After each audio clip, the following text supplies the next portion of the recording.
Ya, terima kasih. Beliau Kabul TV datang ke Karawang. Kabul TV, ya, datang dari Jawa Timur beserta Nyonya Sinurat Boru Sagala. Jauh-jauh datang dari Jawa Timur dengan dari Sumatera. Ini beliau, maaf, beliau jauh-jauh datang dari Jawa Timur. Bisa nggak beliau memperkenalkan diri siapa dan untuk apa datang ke sini? Karena ini adalah rumah bersejarah Bung Karno. Luar biasa. Coba waktu dan tempat kami silakan. Baik. Ini reporter kita handal ini. Dia kameramen juga reporter juga. Oke.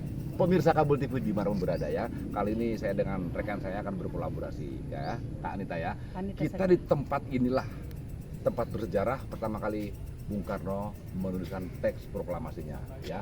Saya merinding lihatnya ini ya. Ya, mengingat apa? sejarahnya, Pak. Mengingat sejarahnya ya. Karena pertama kali memang ini proklamasi diciptakan di sini. Ya, di Rengas di Teluk ini ya. Tadi kan sudah dibilang sama kita punya reporter atau kameramen kita sudah memperkenalkan kita ya. Sekarang kita akan lebih tahu detail lagi. Terus sekarang Kakak punya komentar apa? Saya Anita Sagala, jauh-jauh dari Sumatera Utara, Samosir. Saya mendengarkan berita ini, diajak dengan Pak Kabul ke tempat ini untuk mengingatkan sejarah Bung Karno dahulu, perjuangan yang sangat luar biasa. Saya sangat berterima kasih, bendera merah putih. Oh, luar biasa. Oke. Terima kasih. Tujuan beliau datang ke sini, beliau mengingat sejarah. Sejarah. Betul.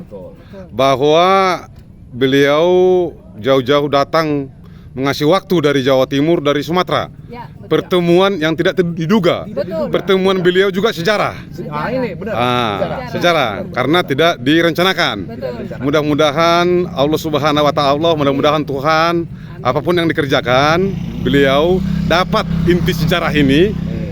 Bisa nggak beliau diajak lebih jauh ke dalam supaya lebih jelas sejarahnya rumah Bung Karno, rumah istirahat Bung Karno mendeklarasikan kemerdekaan pada tanggal 17 Agustus 1945. Oke. Saya minta kepada Kabul TV. Kabul TV. Oke.